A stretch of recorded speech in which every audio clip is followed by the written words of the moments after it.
Alors, la prochaine présentation va être donnée par Dalia Kelly, qui est professeure titulaire au programme de physiothérapie à l'école de réadaptation de l'Université de Montréal.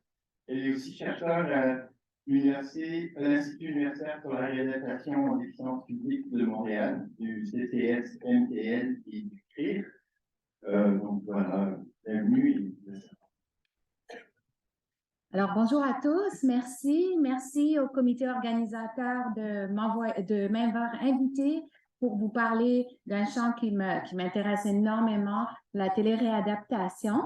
Donc, c'est ça, je suis physiothérapeute de formation et mon champ de recherche s'intéresse aux innovations et aux technologies en réadaptation. Donc, je vais vous parler un petit peu aujourd'hui en particulier de la téléréadaptation. Quelques concepts de base, informations mises en contexte pour s'assurer qu'on est tous sur la même longueur d'onde. Vous montrer quelques applications de la téléréadaptation, en particulier dans mes projets et des liens qu'on peut faire pour les personnes âgées. Et en conclusion, j'aimerais apporter certains éléments de facteurs qui sont facilitants, des enjeux éthiques et d'équité qu'on peut rencontrer lorsqu'on utilise la téléréadaptation. Alors, je vous apprends rien, on a un contexte avec un changement démographique, avec une population vieillissante, une augmentation de la prévalence des maladies chroniques, et ça depuis déjà assez longtemps, et ça continue. On a en même temps un manque de ressources spécialisées, une pénurie de main-d'œuvre qui augmente dans les dernières années, en particulier pendant et après la pandémie, qui est en plus aggravé dans les régions rurales et plus lointaines. On a en même temps une augmentation des coûts dans le système de santé. Ça vient en partie des nouvelles interventions, des nouveaux produits et des nouvelles organisations qu'on a dans le milieu, mais aussi des besoins de la population. En plus, dans le contexte de la COVID-19, vous l'avez probablement remarqué, mais on a eu une grande augmentation des soins virtuels. Et je vous donne juste un exemple venant du monde de la physiothérapie. En 3 mois, au début de la pandémie, il y avait une augmentation il y avait 350 000 traitements de physiothérapie qui ont été donnés au Québec virtuellement. Par contre, en même temps qu'on a ces changements démographiques, etc., qui ont lieu, on a aussi une population âgée qui est de plus en plus connectée, et ça même avant la pandémie, et ces tendances continuent depuis la pandémie. On voit aussi une préoccupation par les politiques publiques, le gouvernement, avec par exemple un papier qui documentait le besoin d'avoir des services haute vitesse pour les aînés et les personnes à faible revenu. Donc, on reconnaît l'importance d'avoir accès aux services haute vitesse pour avoir accès, par exemple, à certains services de santé à distance.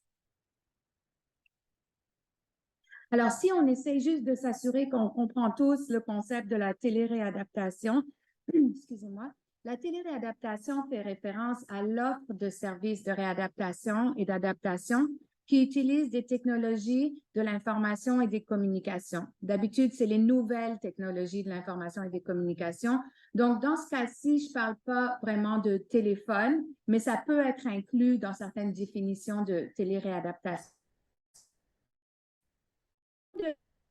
qui existent pour la téléréadaptation, télésanté, télésoins, télémédecine en réadaptation, téléphysiothérapie, etc., j'en passe. Plus récemment, on a des concepts de soins virtuels qui incluent la téléréadaptation. On parle des télépratiques, on parle de virtual practices. Ce sont tous des termes qu'on retrouve pour représenter ce concept-là. Quand on parle téléréadaptation, ça implique qui? Mais ça implique les cliniciens, les thérapeutes, les patients, ça peut impliquer les aidants, les parents, les enfants, dépendant de l'âge des patients. Les autres professionnels de la santé, on travaille par exemple en équipe multidisciplinaire ou une demande d'expertise avec un collègue de la même discipline. Ça peut avoir lieu dans différents milieux, le domicile, le milieu de vie de la personne, pas nécessairement le domicile, mais son milieu de vie. Ça peut être le milieu de vie du clinicien aussi, qui fait ça à partir de chez lui ou de chez elle, en communauté, dans un établissement de santé. Et ça peut être fait pour de multiples raisons, l'évaluation, une réévaluation, une évaluation avant le congé, une planification du congé, de l'enseignement, du partage d'informations, du coaching, des rencontres en équipe, des rencontres avec la famille, etc. Donc, ça, c'est juste des exemples d'utilisation qu'on retrouve dans nos activités qu'on a eues et aussi dans la littérature. Une précision que les gens ne savent pas nécessairement, quand on parle de la téléréadaptation, ça peut être en synchrone, comme on peut imaginer Zoom ou Teams, mais ça peut être aussi asynchrone, donc de l'information qui est envoyée et traitée plus tard et sur lequel le clinicien pourrait agir. Par exemple, un courriel qui serait envoyé, une vidéo qui serait partagée. Ou ça peut être en hybride, où on utilise d'abord un mode, ensuite l'autre, ou les deux ensemble. Et là, je ne vais pas rentrer dans les détails, mais vous voyez qu'une panoplie d'équipements peuvent être utilisés pour la téléréadaptation, incluant des équipements beaucoup plus anciens. Vous avez peut-être des salles encore ici de vidéoconférence avec les gros équipements et les grosses caméras, mais on va jusqu'aux appareils mobiles, téléphones, les courriels, les montres polaires, les Fitbit, et aussi d'autres outils qui se développent comme des stéthoscopes digitaux, l'oxymètre digital qui permettent de faire différents suivis à distance. Quelles sont les évidences, par contre, par rapport à la téléréadaptation? Parce que ce qu'on rencontre beaucoup, c'est que oui, on peut le faire, mais on a quand même beaucoup de réticence, surtout de la part des cliniciens, sur la qualité des services qu'ils sont capables d'offrir à distance. Et si on n'a pas le buy-in du clinicien, on ne va pas pouvoir l'utiliser pour que les patients puissent bénéficier et avoir un meilleur accès aux services.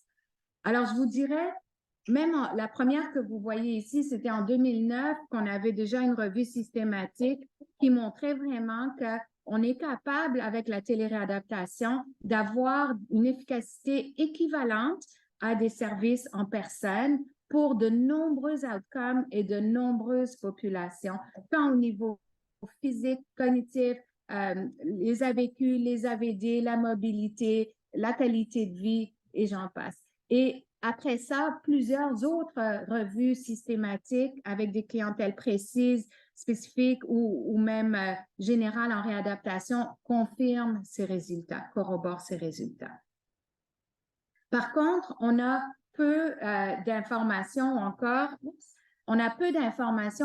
sur l'implantation de la téléréadaptation, quand on l'utilise réellement en clinique. Et ça, je vais y venir bientôt. Par contre, on sait que c'est très apprécié au niveau satisfaction. C'est très apprécié par les patients, par les aidants.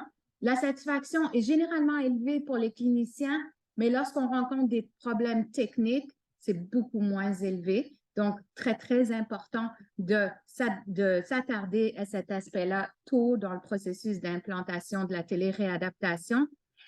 Et l'autre question qui reste, qu'on n'a pas beaucoup d'informations, c'est l'impact sur les coûts. Parce qu'on pourrait s'attendre à ce que, ça réduit les coûts parce qu'on ne doit pas se déplacer. Par contre, ça change l'organisation de services, ça change les rôles de qui fait quoi, et ça peut ou pas engendrer des coûts ou des économies. Donc, il y a quelques études, mais il reste encore des études économiques plus approfondies à effectuer. Au niveau cognitif, on n'a pas énormément de littérature chez les personnes âgées, par exemple, avec des diagnostics de Alzheimer's et la téléréadaptation spécifiquement. On a des études en psychologie, en neuropsychologie, mais si on s'attarde à cette population-là, c'est souvent une population qui est exclue de la littérature, des études, parce que c'est hétérogène, parce que c'est compliqué à cause des difficultés de consentement. Donc, il n'y a pas beaucoup de littérature, mais les études tendent à montrer qu'on est capable d'avoir un impact sur la santé cognitive, sur la mémoire, sur certains éléments dans les premières étapes de l'Alzheimer avec des déficits légers. Donc, ce que je vais faire maintenant, j'entends un écho là-dessus, c'est correct le son? OK, parfait. Ce que je vais faire maintenant, c'est vous présenter quelques exemples d'utilisation de la téléréadaptation dans mes travaux. Je vais vous expliquer un peu le pourquoi on a fait ces projets-là et où est-ce qu'on est rendu et comment ça pourrait s'appliquer dans le domaine des personnes âgées. Donc, avant de poursuivre, je vais juste mentionner que je vais vous parler de 3 projets. Un projet en Tai Chi, téléphysio Tai Chi, un projet avec la réalité virtuelle et un projet de congé précoce assisté, post-AVC.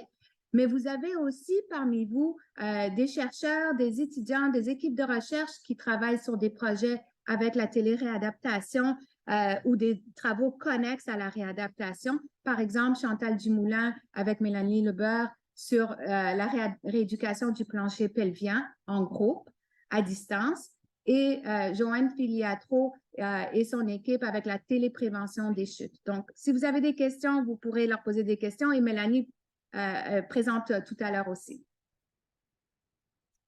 Alors, la première étude dont je vais vous parler, c'est l'utilisation du Tai Chi comme intervention pour améliorer l'équilibre après un AVC, en particulier pour les personnes qui ont eu un AVC et qui retournent à domicile, donc qui ont des déficits légers à modérés d'équilibre. Cette étude-là a été menée par l'équipe du professeur Michel Tousignan à l'Université de Sherbrooke et dans des études en prévention en téléadaptation pour une de. Donc, pour l'étude du Tai Chi, ce qu'on visait à faire, c'était de démontrer l'équivalence d'interventions en place, des interventions à distance pour les chez ces personnes-là. Alors, ce que je vais faire, je vais vous montrer un court vidéo qui vous montre de quoi a l'air l'intervention. C'est des équipements qui sont installés au domicile du patient. Avec le temps, les équipements ont évolué un petit peu, mais elles ont été développées vraiment dans une idée que ça soit vraiment user-friendly, facile à utiliser, facile à installer. Et présentement, ça va même évoluer vers un lien Internet comme on a, par exemple, pour Zoom. Donc, c'est un programme sur 8 semaines, 2 fois par semaine.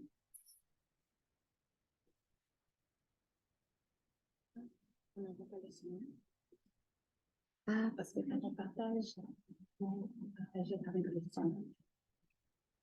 On partage son écran, c'est ça. Voilà.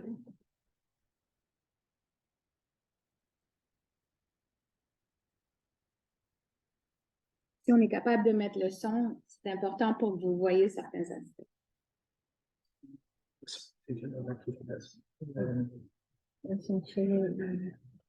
Partager l'écran. Ah.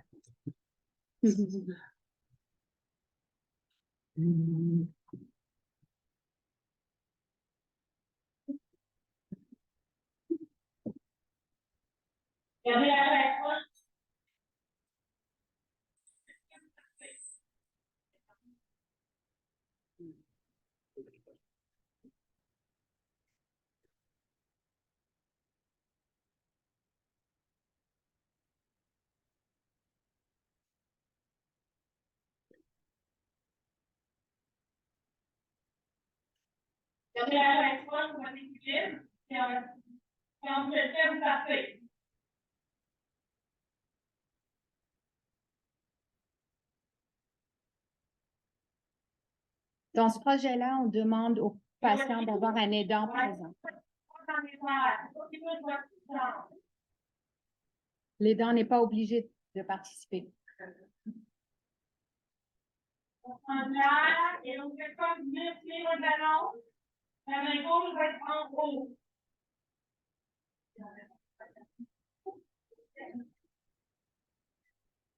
Et là, je viens mettre mon poids sur ma jambe gauche et je vais change mes mains et je m'en viens plus côté.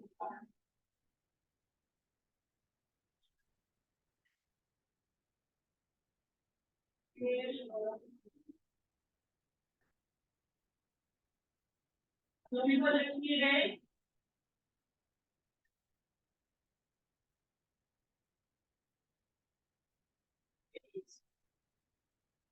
Donc, ça, c'est 8 semaines plus tard.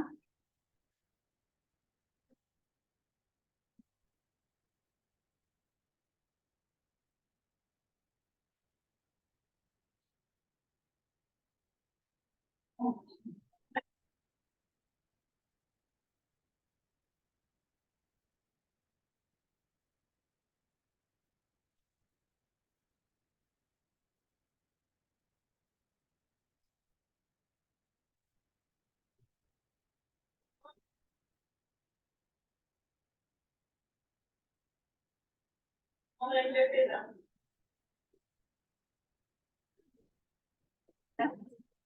Bon. Alors,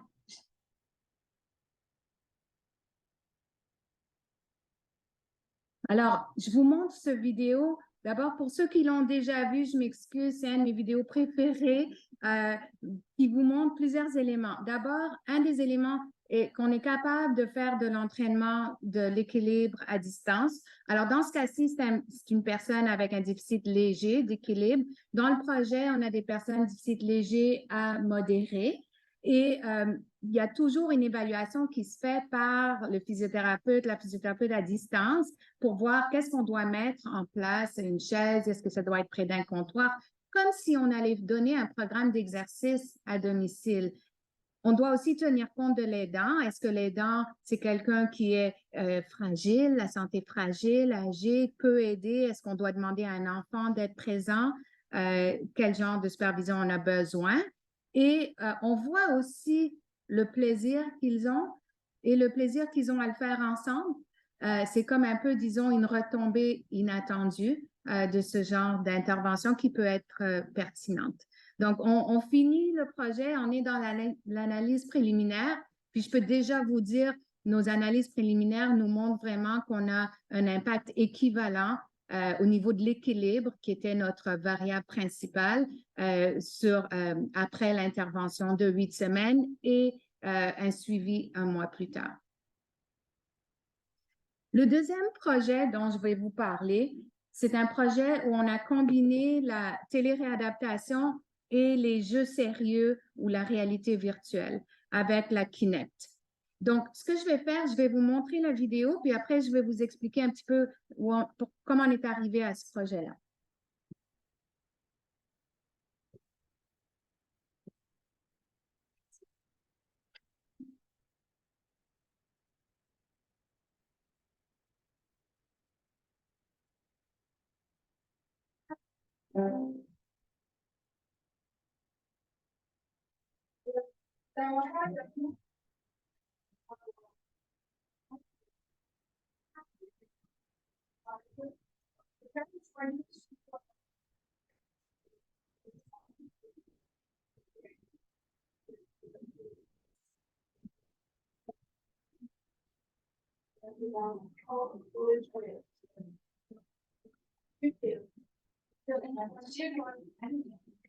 Alors, le patient est à domicile, la physiothérapeute dans son bureau, il joue le jeu Gyntronics, elle voit ce qu'il voit sur son écran et elle le voit à lui. Je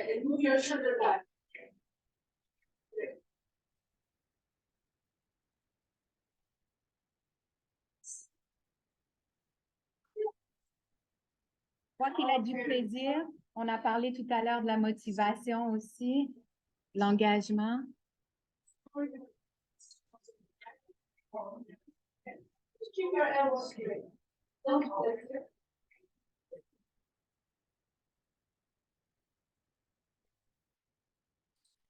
Oups. Ah, c'est pas ça que je voulais faire. J'allais l'accélérer, mais vous avez vu. Je pense que vous avez vu donc ce qu'on est capable de faire. Donc, ils sont capables d'interagir. Ils ont elle est capable de le corriger, d'ajuster ses compensations qu'il fait. Et elle est capable de voir si c'est un jeu qui lui plaît, c'est un jeu où il s'ennuie, où il essaye, où il n'essaye pas. Dans ce projet-là, on utilisait le jeu commercialement disponible Gintronics, qui est développé par une compagnie ici à Montréal pour la réadaptation, et la plateforme Reax, qui était disponible et je pense encore, pour la partie télé réadapt. Comment on est arrivé à ce projet-là? Ben d'abord, on avait un projet où on utilisait les jeux vidéo de Gintronics en milieu clinique avec les personnes qui venaient pour des services externes. C'était en plus de leur réadaptation. Et ils venaient une fois ou 2 fois par semaine, dépendant des horaires, et après un AVC. Et ce qu'on a remarqué avec ces personnes-là lorsqu'ils venaient pendant 1 mois, c'est qu'on avait une augmentation du contrôle moteur au niveau du membre supérieur après 1 mois, plus que ceux qui n'avaient pas utilisé l'intervention. Donc, on voyait qu'on a été capable d'aller chercher, d'optimiser plus la. Dans un temps, on apporte au domicile du patient ou dans le milieu de vie de la personne. Donc, c'est une place où le clinicien peut suivre les progrès du patient et apporter des modifications au jeu parce qu'on sait qu'en neurologie, en réadaptation, il faut progresser et challenger la personne pour continuer à avoir des améliorations. Donc, c'était le jeu à mesure. Et une fois pendant 1 mois, il faisait ce programme d'exercice tous les jours pendant 20 minutes. Et ce qu'on a trouvé, c'est que on voyait cette même amélioration. Par contre, après 1 mois, quand on arrêtait et qu'on revenait, ça rediminuait. Alors, on voit ici comme un genre de chapeau qui forme et on n'arrivait pas à maintenir les gains qu'on avait lorsqu'on faisait l'intervention. C'est que les gens continuent à jouer jeux vidéo toute leur vie. Ce qu'on peut faire, ce qu'on voyait par contre aussi, on voit dans le graphique en bas ici, c'est que ceux qui l'utilisaient au moins le montant qu'on recommandait, donc ça revenait à 400 minutes sur une période d'1 mois, c'était 20 minutes par jour, au moins 5 fois par semaine, avaient des plus grandes améliorations. Et ceux qui ne le faisaient pas n'avaient pas l'amélioration. Alors, il y avait assurément quelque chose dans l'intensité de l'intervention qui était essentielle. Et ça, c'est des personnes en phase chronique qui avaient un AVC des fois plus de 5 ans auparavant.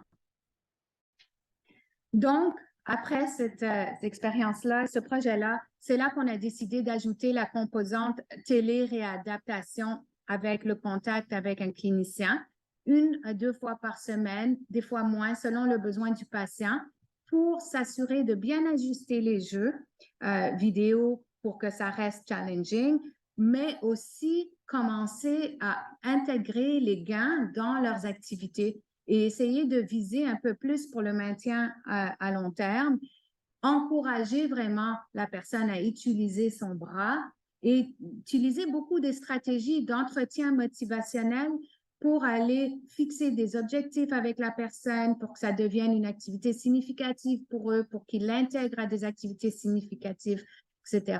Donc, ce qu'on avait, c'était lors des séances en personne, la clinicienne formée en entretien motivationnel utilisait ces stratégies-là. Un troisième projet dont je vais vous parler, c'est celui du congé précoce assisté. Je vais le mentionner juste rapidement, mais l'équipe clinique d'AVC, du programme AVC de l'Institut de réadaptation Gingras-Lindsay de Montréal, a un programme de congé précoce assisté. Donc, ils voient des patients dès qu'ils sortent des soins aigus, mais qui vont à domicile et ils reçoivent de la réadaptation fonctionnelle intensive à domicile. L'équipe se déplace vers eux. On a décidé d'essayer de voir comment la téléréadaptation pourrait aider à soutenir l'équipe pour pouvoir fournir cette demande de service tout en étant le plus efficace et efficient possible. Avant la période de COVID, c'était très peu utilisé, malgré beaucoup de support et d'accompagnement. C'était utilisé principalement pour des réunions, des plans d'intervention avec le patient, avec l'équipe. Pendant COVID et depuis, ça a été utilisé par les différentes disciplines de la réadaptation, les membres de l'équipe multidisciplinaire, ergothérapeutes, physiothérapeutes, orthophonistes, l'éducateur spécialisé, des interventions conjointes parfois, de l'enseignement, la préparation de repas, et j'en passe. Donc, ce que ça m'amène à dire, c'est qu'il faut réfléchir aux besoins et voir comment la technologie pourrait potentiellement venir combler ce besoin. Maintenant, je veux juste prendre quelques minutes pour vous parler de quelques considérations, par contre, lorsqu'on veut l'utiliser en dehors d'un contexte de la recherche sur le terrain. Alors, les différents ordres professionnels, et ici, je vous présente celui de l'Ordre des physiothérapeutes, l'OPPQ, ont souvent des guidelines pour l'utilisation de la télésanté, en particulier depuis la période COVID, mais par exemple, à l'Ordre des physios, c'était présent même avant. Et ça évolue souvent avec des pages frequently asked, les questions posées, avec des outils. Donc, il y a beaucoup d'outils et de guidelines. Ce qu'il faut savoir au Québec, parce que c'est différent dans différentes régions, différents pays, c'est que un des principes général, c'est que le clinicien doit détenir le permis dans la province où les soins sont donnés. Alors, si je suis ici, mais je vais offrir un service en Ontario, je dois avoir mon permis valide pour l'Ontario, à moins d'accords interprovinciaux. Pour les médecins, dans certains cas, ça pourrait être différent. Mais pour les professionnels de la réadaptation, ça tend encore à être le cas. Aussi, quand on donne ces services-là, le clinicien sur place doit garder un dossier, doit documenter ses heures comme des interventions en personne. Et il y a certains systèmes qu'on a le droit d'utiliser et certains systèmes qui ne sont pas approuvés. Donc, il faut s'informer. Quelques particularités qu'il faut savoir avec la téléréadaptation, c'est que c'est sûr, on ne peut pas encore, pour l'instant, en tout cas, toucher quand on fait la téléréadaptation. Peut-être que ça s'en vient. Donc, il y a certaines évaluations qu'on ne peut pas faire. Est-ce que ça veut dire qu'on ne peut pas faire ces évaluations? Pas nécessairement, mais il va peut-être falloir les adapter, puis il faut y penser avant. Il faut se rappeler qu'on voit uniquement ce que la caméra voit. Qu'est-ce que ça veut dire? Bien, s'il y a un technicien qui est présent pour nous aider, bien, le patient doit savoir qu'il y a quelqu'un d'autre dans la salle et pareillement, on doit savoir s'il y a quelqu'un d'autre avec le patient qui est là qu'on ne voit pas. On doit aussi respecter un certain décorum quand on échange en ligne. Des fois, ça peut être difficile. Puis certaines personnes peuvent être inconfortables avec le fait d'être en ligne, malgré que ça change, plus on l'utilise dans nos activités quotidiennes. On parle aussi beaucoup du consentement. On doit quand même avoir le consentement libre et éclairé de la personne, parler des risques. Certains milieux vont demander un consentement écrit, verbal, ça dépend. Souvent, le consentement verbal est suffisant.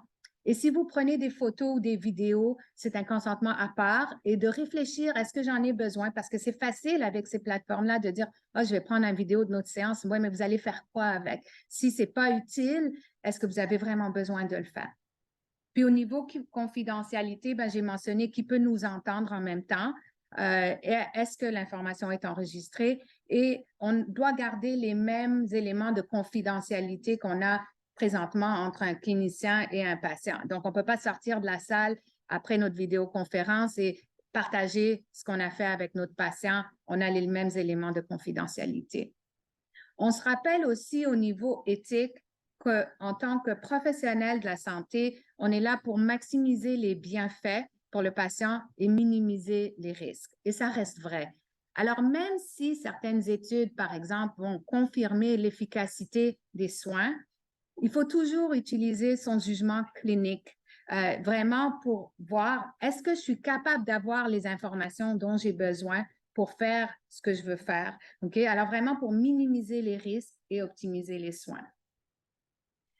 Est-ce qu'on est capable d'évaluer les risques? On va souvent suggérer une première évaluation en personne, mais on sait que ce n'est pas toujours faisable. Mais lorsque c'est faisable, on le recommande, ça continue à être recommandé. Vous devez réfléchir s'il y a des drapeaux rouges que je dois pouvoir identifier. Est-ce que je peux les identifier à distance ou pas? Et sinon, comment je peux essayer d'avoir cette information? et de penser vraiment qu'est-ce que je peux faire de façon sécuritaire. Alors, la personne qu'on a vue pour le télé-physio tai chi, si on sent que ce n'est pas approprié, on ne va pas continuer à progresser les exercices, on va peut-être commencer à rajouter des séances en personne où on va pouvoir faire certaines des activités, ou bien peut-être lorsqu'un autre intervenant va au domicile du patient, cette personne-là pourrait faire les interventions qui nécessitent plus de supervision, par exemple. Réfléchir à l'espace requis. Il faut reculer suffisamment pour être vu. Si on veut voir la marche, il faut avoir plus d'espace, etc. Et si un aidant va aider, ben, pensez à la surcharge pour cet aidant. Est-ce qu'on a besoin de les former? Avoir l'information pour contacter la personne. Pensez aussi que lorsqu'on rentre dans le milieu de vie de la personne, c'est différent que quand on y va nous-mêmes ou bien quand on voit, par exemple, des indications comme quoi il y a de la négligence ou de l'abus. Donc, c'est d'être conscient que c'est différent comme contexte et ça nous amènera peut-être à réfléchir un peu différemment. L'autre élément qui m'interpelle particulièrement, c'est l'élément de qui a accès, l'élément d'équité. Donc, quand on parle de téléréadaptation, on va souvent dire c'est important pour faciliter l'accès aux soins. Et donc, on va aller minimiser les inégalités. Oui, mais si les gens qui ont accès aux technologies sont celles qui ont le moins besoin des interventions, on risque d'augmenter les disparités dans la santé. Donc, d'être très conscient de qui a accès aux technologies, qui n'a pas accès, pourquoi, qui a la littératie numérique adéquate pour pouvoir utiliser les technologies, qui ne l'a pas, qu'est-ce qu'on peut faire. Et je parle pendant période de pandémie et après, parce qu'on parle d'utiliser ces technologies, on aimerait qu'elles restent pour répondre à des besoins dans le système de santé. Mais encore là, on ne veut pas aggraver des problématiques qui existent déjà. Donc, on vise vraiment à réduire les disparités en santé et non pas les augmenter. Donc, je vous invite à être créatif dans vos réflexions. Peut-être ça a suscité quelques réflexions de comment on peut utiliser la téléréadaptation dans vos projets ou avec les clients et les patients que vous voyez, mais de tenir compte de ces éléments-là. Et justement, on a un projet en cours présentement où on veut aller documenter le fait que ça a été utilisé beaucoup pendant les dernières années, comment ça a été utilisé. Alors, en dehors des projets de recherche, sur le terrain, comment c'est utilisé. Et on vient tout juste cette semaine de lancer un sondage sur l'utilisation de la téléréadaptation ou la non-utilisation de la téléréadaptation.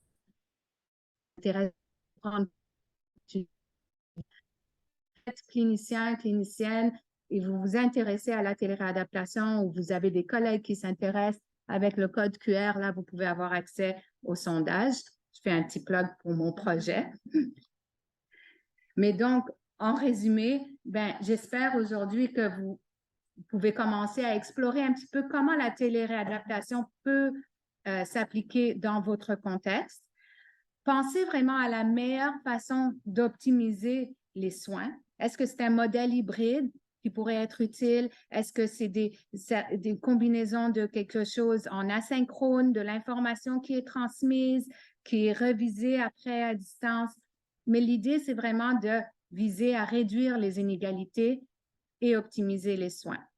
Et de toujours utiliser votre jugement clinique lorsque vous décidez ou choisissez d'utiliser la téléréadaptation et d'être conscient des enjeux possibles lorsqu'on utilise la téléréadaptation. Alors, je vous remercie et si vous avez des questions, je laisse.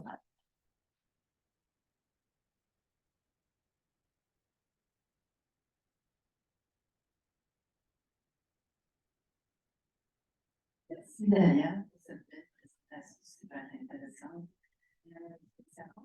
Le projet, est-ce que vous avez considéré les enjeux de littérature? Justement, tu en as parlé à la fin. Et si oui, quel est l'éclairage de vos projets, ce sujet, des pistes particulières pour dire qu'il y aurait une faible littératie? Alors, jusqu'à présent, on a toujours utilisé des technologies très, très simple. Et c'était l'objectif dès le début dans chacun de ces projets-là, c'était que, par exemple, je parle de l'équipement de la plateforme de télé-réadaptation pour le Tai Chi, il y a un seul bouton, on, off, that's it, c'est tout. Quand on fait celui de télé-réadaptation et réalité virtuelle, on ne donne pas accès à quoi que ce soit sur l'équipement, sur l'ordinateur. Donc, il n'y a pas moyen d'aller modifier des paramètres, de rajouter des choses. Il y a juste un bouton encore. On a fait un bouton vert sur l'écran. C'est la seule chose à cliquer. Mais même l'utilisation de la souris, des fois, c'est difficile. Okay? Donc, mais ça évolue aussi avec les technologies qui évoluent parce qu'on est capable maintenant de faire des choses avec juste l'empreinte ou la reconnaissance du visage. Alors, ça change. Mais je vous dirais, ce qu'on note, c'est avec des approches plus qualitatives, on va aller chercher cette information. Alors, on n'a pas, jusqu'à date, il y a des outils qu'on peut utiliser pour documenter la littératie numérique aussi. Jusqu'à date, on l'a fait de façon qualitative avec des entrevues après. Je vous dirais, dans les technologies qu'on a utilisées, c'est jamais ressorti comme problématique.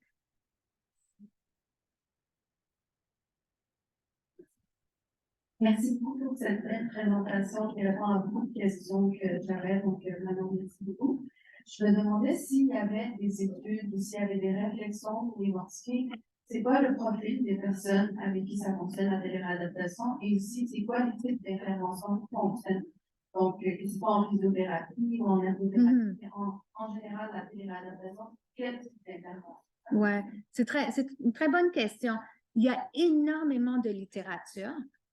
Dans les derniers 20 ans à peu près, là, il y a beaucoup de littérature. Alors, en ce moment, on fait une grande revue de littérature, des revues rapides dans tous les différents domaines où on essaye de voir exactement, de répondre à ça, avec qui on peut l'utiliser et comment. Et en plus de ça, on essaye d'apprendre des nouvelles expériences là, que les gens ont. Mais ça reste quand même complexe. Alors, je vous dirais, si vous avez une idée, la meilleure stratégie, c'est d'aller commencer à fouiller parce qu'il y a vraiment beaucoup de projets puis de programmes cliniques aussi qui existent et les technologies évoluent rapidement. Alors, quand on pense qu'il y a quelque chose qui est un obstacle, ben des fois, après, ça ne l'est plus.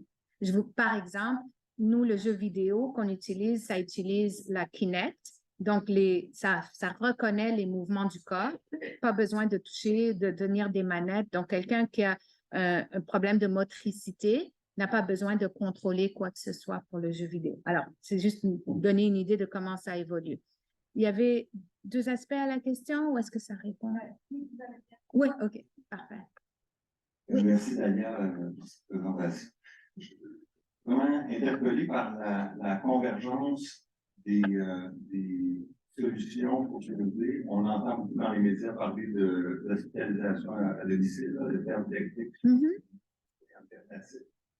L'hospitalisation à domicile, et congé précoce. Évidemment, nous, il y a beaucoup de chercheurs qui s'intéressent au soutien à domicile, que ce soit dans le milieu du soin, de la santé ou en milieu de vie, en dehors du milieu de la santé. Donc, la convergence technologique ici m'amène à imaginer, peut-être que je rêve, mais vous verrez si tu vois un intérêt, peut-être du côté du réseau de la santé, il y a des interlocuteurs dans vos projets qui sont sensibles à cette possibilité-là de développer une expertise transversale en soutien à domicile, que ce soit hospitalisation, congé précoce ou soutien à domicile, où on peut imaginer que l'équipe d'évaluation en soutien à domicile arrive avec le technicien nouvelle ou de Vidéotron ou le réseau de la santé lui-même pour installer des dispositifs appropriés aux besoins du patient à ce moment-là pour la durée que ce soit pertinent. Puis là, étant donné justement la convergence de ces différentes applications-là, il me semble qu'il y a une expertise commune à tout ça qui pourrait bénéficier à toutes ces applications-là. Donc, comment ça se passe avec le réseau pour développer la mise en œuvre, justement? Alors, il y a 2 éléments. C'est une très bonne question. On commence à avoir une sensibilité à ça, à reconnaître l'importance. Par exemple, il y a eu une première rencontre à un moment donné sur les soins à domicile initiée par le ministère de la Santé pour aller chercher tous les acteurs qui pourraient être interpellés. Et on était là en tant qu'experts en téléréadaptation. Donc, ils voyaient la pertinence de ce genre de technologie dans le contexte des soins à domicile, mais ça reste difficile quand même à implanter. Alors moi, je m'intéresse beaucoup à la partie implantée, mais à le mettre en place, ça dépend encore beaucoup d'individus, si les bons individus sont présents. Il y a beaucoup d'enjeux technologiques encore.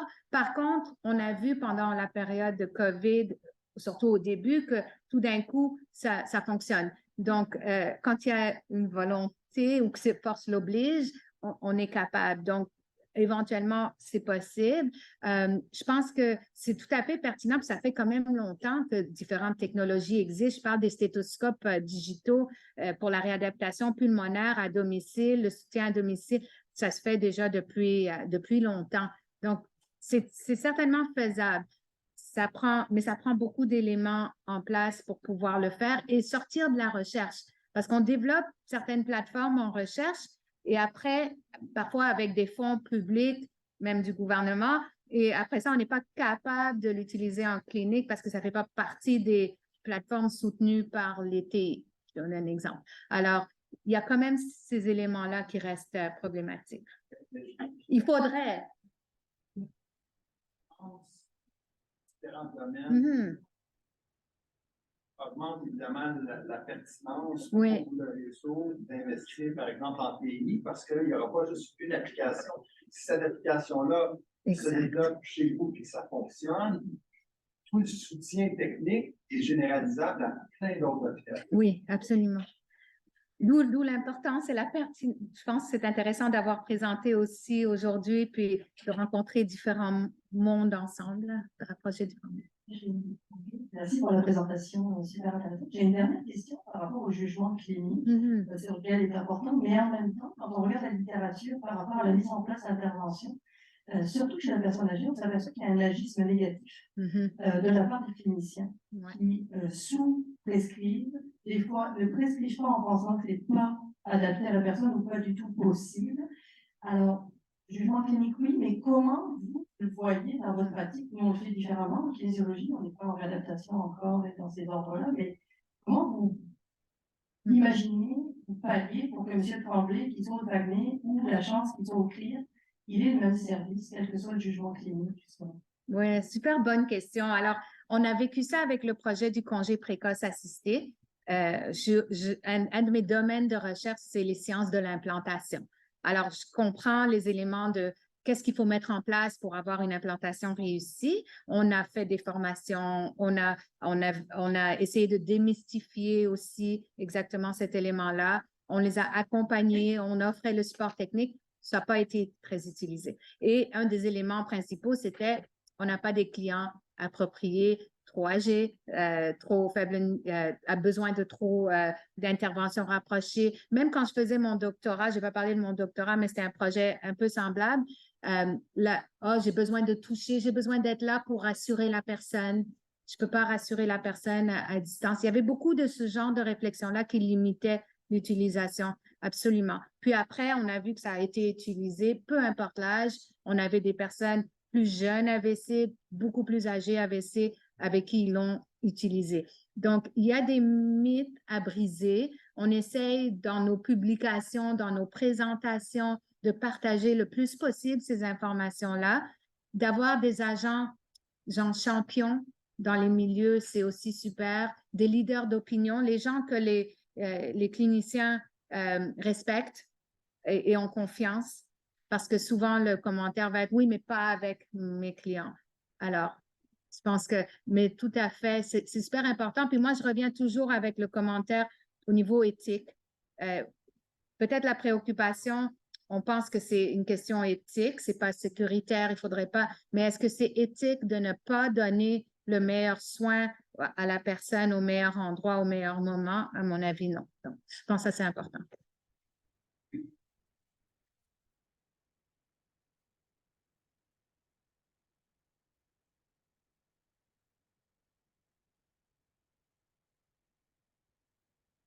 toujours